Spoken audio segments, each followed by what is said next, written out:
Buenos días, RD. Un gusto para mí compartir en este viernes así relajadito y que tenemos que hablar de tantos temas y sobre todo los inherentes a la cultura.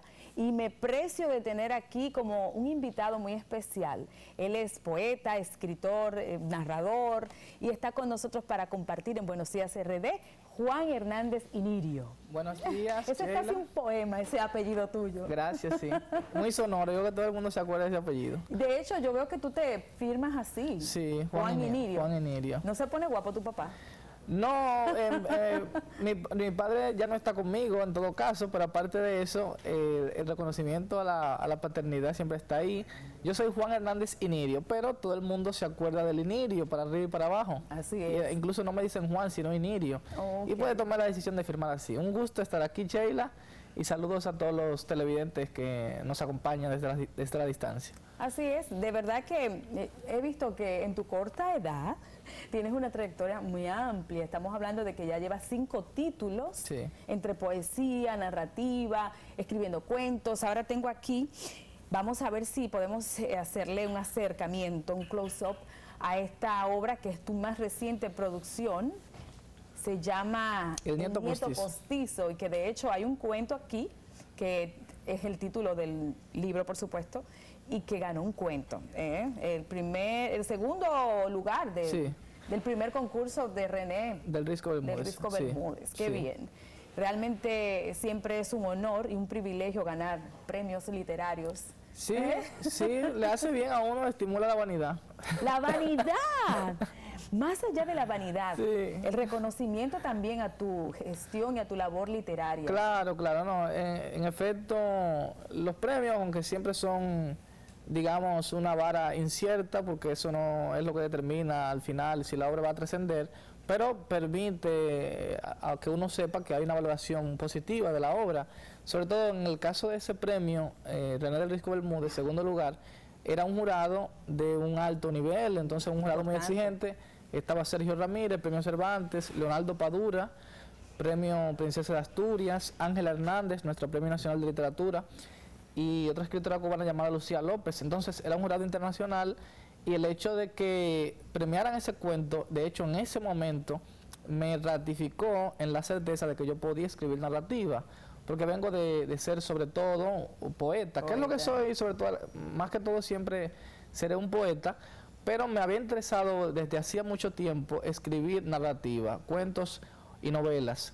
Y entonces en ese momento ese premio me estimuló muchísimo. Claro que sí alimenta la vanidad, porque uno se cree la gran cosa, pero al mismo tiempo le hace a uno creer que sí se puede escribir y que vale la pena y que las historias funcionan. Yo creo que sí, que desde esa óptica realmente es certero. Yo recuerdo que cuando era adolescente todavía gané un premio en un concurso literario. Y no me contrataron para nada, o sea, no logré ningún contrato especial, pero sí la certeza, como tú señalas, de que podía seguir escribiendo y que podía también lograr algunas cosas interesantes.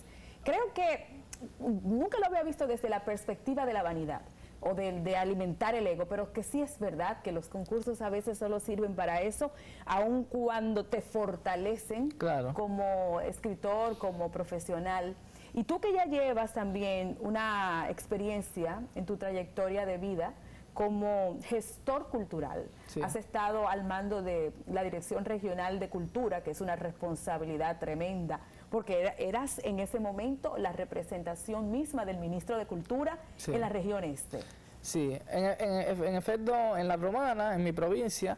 Y bueno, ahí tuvimos también la oportunidad, es bueno que el público lo sepa, de invitarte a la segunda Feria Provincial del Libro. ¡Qué experiencia! En el año 2019 estaban todos los estudiantes y el público vueltos locos con Sheila, que se encariñaron muchísimo contigo. Y tuvimos un panel muy interesante, recuerdo, sobre tu libro, ¿cómo se llama? Retoso. El de mujer. Ah, el de mujer, sí. El de Mujer en Celo. Se me olvidó el título completo. Sí, Mujer en Celo. Mujer en Celo. Qué libro maravilloso que me encantó. Bueno, el caso es que mi experiencia como... Yo quiero hacer una acotación sobre ese particular que tú señalas, porque para mí el hecho de que tú me hayas invitado y que hayamos compartido con tantos adolescentes fue grandioso. Y el hecho de que hayamos podido conectar con ese público llevando literatura, meramente literatura, para mí fue una experiencia excitante. Sí. Entonces es bueno como hacer esta apreciación frente a las cámaras, porque muchas veces piensan que los niños o los jóvenes adolescentes no gustan de la literatura, que eso es aburrido. Aquella tarde se armó una tertulia súper archimega divertida. Sí, lo recuerdo como ahora. ¿Verdad que sí? O sea, fue una experiencia maravillosa donde logramos hacer empatía con los muchachos que allí estaban, y eso es valioso. Yo creo que nosotros tenemos la responsabilidad también de salvaguardar nuestra literatura y nuestra cultura, para que no se crea que vamos a morir en manos solamente del género urbano, sin desmeritar lo que... No, claro, pues es una presión cultural interesante, pero ciertamente en la adolescencia uno puede despertar el interés de los jóvenes, de los estudiantes en la literatura. Esa fue una muy buena demostración, y yo lo he vivido también porque he estado yendo a través de los años a escuelas, a dar talleres, conferencias, encuentros, y he percibido eso también, ¿no? De hecho, hay muchos adolescentes interesados en escribir. Obviamente, en una sociedad como esta, nadie se traza como destino. No lo incentivan. Ser escritor, pero realmente el talento sí hay. Y te decía que la experiencia como director provincial de Cultura en La Romana, muy gratificante, muy desafiante además, pudimos hacer grandes cosas, y yo creo que la gestión cultural obviamente es aparte de la condición de escritor. Uno puede ser escritor y dedicarse a cualquier otra cosa en la vida, pero en mi caso siempre me ha interesado, en la medida de mis posibilidades, aportar al fomento de la lectura, de las artes en nuestro país. Era un trabajo en el que no solamente trabajaba con literatura, ¿no?, con escritores, sino con manifestaciones artísticas muy diversas, y yo creo que hemos dejado un legado muy positivo para la provincia, para la región, para el país. Lo que hicimos tuvo una connotación incluso nacional, sobre todo con la Feria Provincial del Libro que fundamos allá y que hicimos 2 años. Tú fuiste a la del 2019 y ya habíamos comenzado en el 18. Sí. Y de alguna manera pensamos retomar. ¿Y ahora no se está haciendo? Por la pandemia ha sido difícil, sí. Y entonces el formato virtual no es tan estimulante. Bueno, el calor humano, pero vamos a ver en el 2022 si la retomamos. Y yo me pregunto, ¿hasta qué punto es posible vivir de la literatura, de ser escritor? ¿Realmente eso es complicado, Juan? Sí, en la literatura pasa, Sheila, como en muchas actividades humanas. Por ejemplo, yo pienso en los abogados. Yo veo abogados que a duras penas sobreviven, sí, pero tú te encuentras con abogados que son personas ya, ¿verdad?, que están en el nivel más alto de la sociedad en términos económicos, sociales, etcétera. Entonces, en el caso de la literatura, digamos que ocurre algo similar.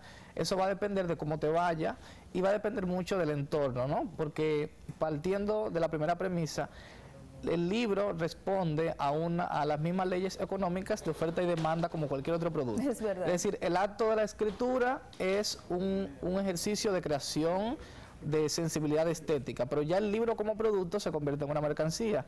Si tú no tienes un mercado de lectores, obviamente no te va a entrar probablemente mucho dinero. Además, la industria del libro pasa por una cadena de distribución muy grande también, desde las editoriales, los traductores, las librerías, etcétera. Entonces, en nuestro país ese es un mercado mínimo, un mercado muy limitado. Tú ves que incluso con el paso del tiempo, en vez de abrir librerías, se van cerrando. Correcto. Las que existían, lo cual es una tragedia. Y también fuera del país, claro, hemos visto ese fenómeno. Es un fenómeno que es global, pero se da como una tendencia marcada en países de un nivel de desarrollo menor, en el países del tercer mundo. Entonces, por otra parte, si la obra se expande, si la obra trasciende las fronteras, si tú puedes publicar con una buena editorial, si el libro se convierte en un fenómeno de superventas. En un bestseller. Exacto, entonces obviamente ya las cosas cambian.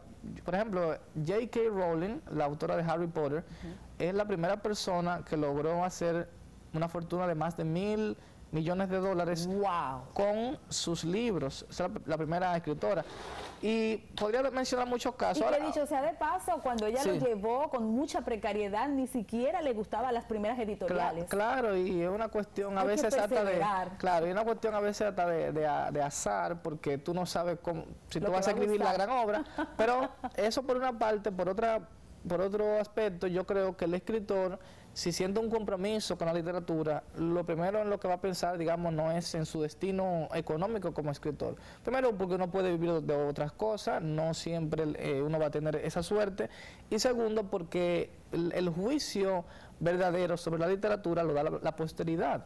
Es decir, mi libro El Nieto Postizo, que bueno, hay que decir que sí está teniendo buenas ventas, porque ha estado en Amazon, ha estado en Cuesta Libros, etcétera. Pero yo no sé si la calidad definitiva del libro, alguien puede decir hoy que es el mejor libro del mundo, pero vamos a ver si resiste la prueba del tiempo. Y esa prueba probablemente va a tener que ser mucho más objetiva después que ya yo no esté en este mundo, que voy a tener menos competencia. Porque cuando estamos vivos, pues los contemporáneos los artistas siempre van a tener limitaciones para reconocerlo. Así es, sí, pero también no sé por qué los artistas luego cuando dejan este plano se disparan en términos de Sí, fíjate que ha pasado ahora recientemente con Almudena Grandes, una escritora española muy reconocida que acaba de fallecer, y los libros de ella ya eran muy vendidos, pero ahora mucho más. Sí, yo me fajé a buscar en mi biblioteca personal, los libros de Almudena que tengo aquí, que todavía no he leído. Yo no la he leído, me han hablado maravillas de su literatura y no la he leído, pero lo que quiero significar es, Sheila, la vida nuestra es muy breve, como dice la Biblia, 70, 80 años, entonces la literatura es de largo plazo, la literatura es de largo aliento, estamos hablando de libros, todavía hoy en día estamos hablando de libros de 400 años, de 1000 años, como si fueran de ayer, o sea, el Quijote tiene 400 años, es un libro sumamente actual, entonces a lo que cada escritor debería aspirar es a la permanencia de su obra en el tiempo. Si en el presente eso puede generar una cierta popularidad, unos réditos económicos, claro, qué maravilla. Yo creo que nadie se pondría bravo por eso, ¿verdad? Reconocimiento, engrosamiento de la vanidad, como ya decíamos, pues perfecto. Llegan reconocimientos, llegan premios. Yo, por ejemplo, los he recibido en gran medida, pero hay que tratar, y es lo difícil, de uno poder aislar eso, el reconocimiento social, del acto de la escritura, que es un acto muy solitario, que es de mucha perseverancia. Muy solemne. Por ejemplo, a mí me permitió mucho avanzar en este libro el contexto pandémico. Y narraba eso el otro día porque presentamos el libro. Perdón, era como tu ocio creativo en ese momento. Claro, porque cuando estuve como director provincial, que ya tú señalabas, tenía una agenda muy pesada y el tiempo para escribir se me limitó mucho. Entonces, cuando viene la pandemia, que me encuentro en la casa sin hacer nada, eso me permitió leer, escribir muchísimo y avanzar bastante en el libro. Pero uno debe buscar siempre el pequeño espacio para escribir. Yo admiro mucho a figuras que aún con grandes responsabilidades, incluso de Estado, en el sector privado, siguen produciendo libros. No es fácil, porque la literatura te exige mucha concentración. Tú lo sabes porque eres una brillante escritora. Ay, gracias, mi amor. Y definitivamente también hay que hacer ciertas reflexiones a propósito de este conversatorio que estamos sosteniendo, aprovechándote. Y es que, mira, hace como 10, 15 años atrás se hablaba del futuro incierto del libro impreso. Estábamos hablando de unos vaticinios que hablaban de que iba a desaparecer irremediablemente. Ya después que pasa la primera década y seguimos andando, entonces, ¿cómo valorar lo que está pasando hoy en día con el libro impreso per se? Porque la literatura es otra cosa porque es más global. Podemos verla de manera digital, podemos verla de manera física. Pero, ¿qué pasa con este arte de tener un libro en las manos, manosearlo, decir, wow, Juan Inirio, el nieto postizo, leerlo, tener su marcador? Claro. ¿Qué pasa con eso, Juan, desde tu punto de vista? Para mí, el mundo digital es un complemento al mundo físico. Yo no veo una contradicción.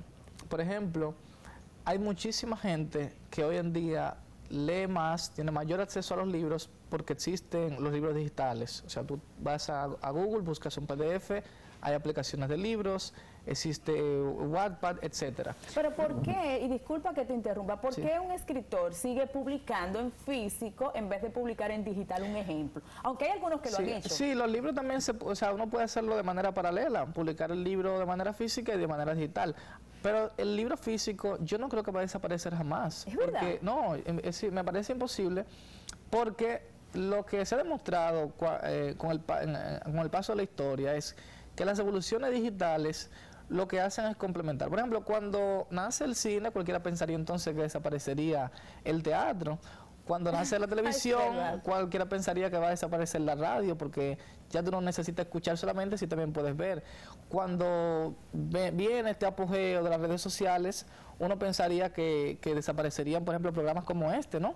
Porque tenemos que tener un estudio aquí si podemos hacer una transmisión en vivo, pero son complementos. O sea, la gente va a ver la transmisión que tú puedes hacer desde tu casa, pero también la gente quiere sentarse a ver un programa en un estudio de televisión. Bueno, yo puedo dar un testimonio, Juan, y es que yo tengo ya 3 títulos, y la gente me pide el libro, que lo tengo en Amazon, pero igual también lo quieren físico. Claro. Y sobre todo que se lo firme, también eso tiene un valor. Hay un valor emocional, como tú dices, pues de que te firme el libro, de tener una buena y hermosa biblioteca, porque los libros también son un objeto de ornamento muy importante, de tú manosear ese libro, de tú marcarlo, de tú guardarlo, de que ese libro coja polvo y se pongan amarillas las hojas. Entonces hay un valor emocional, pero lo que se señalaba al principio es que el libro digital ha abierto, ha universalizado el acceso al libro, porque entonces también tú no tienes necesariamente que comprar los libros, lo puedes leer en internet, pero también más que todo escucharlo, el audiolibro también es interesante. Sí, me encanta el audiolibro, y siempre que hablo con estudiantes les sugiero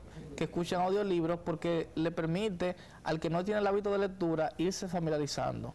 O sea, te gustó la historia, te gustó el poema en audio, y después tú quieres entonces leerlo. Pero yo creo, en fin, que el libro digital siempre va a convivir con el libro físico, porque es un tema de humanidad. Nosotros como humanos, no somos robots, necesitamos las posibilidades inmensas que nos brinda la tecnología, pero también no podemos perder el calor de lo propiamente humano. La verdad es que conversar con Juan es una experiencia tan interesante como profunda, y nosotros tenemos que pausar porque todavía hay más contenido en el programa diverso. De verdad que te quiero agradecer, y quiero invitar a la gente a que pueda también acceder a Amazon, a la librería Cuesta. Vamos a darle su cuñita a Cuesta No Importa, que además también hemos vendido nuestros libros allí, y es como la casa del escritor dominicano. Claro, definitivamente. Entonces vamos a invitar a que puedan ver este título tan valioso, Narrativa, Cuento, de Juan Inirio, que además ha ganado un valiosísimo premio literario. Juan, se nos fue el tiempo. Sheila, gracias inmensas. Quería que habláramos un poquito también de la Feria del Libro, pero será para después. Ya habrá otra ocasión. Cuando esté más cerca de reanudarse, pasaremos por aquí. Así mismo es. El compromiso está hecho. Señores, la verdad es que hay un tema fascinante que tiene que ver mucho con la inteligencia emocional. Y a petición, nosotros tenemos también una repetición de lo que ha hecho Virginia, que nos ha ido concienciando. Ella es nuestra psicóloga, terapeuta, y está con ustedes. Con eso culminamos en el día de hoy. Buenos días, RD. Que pasen buenas.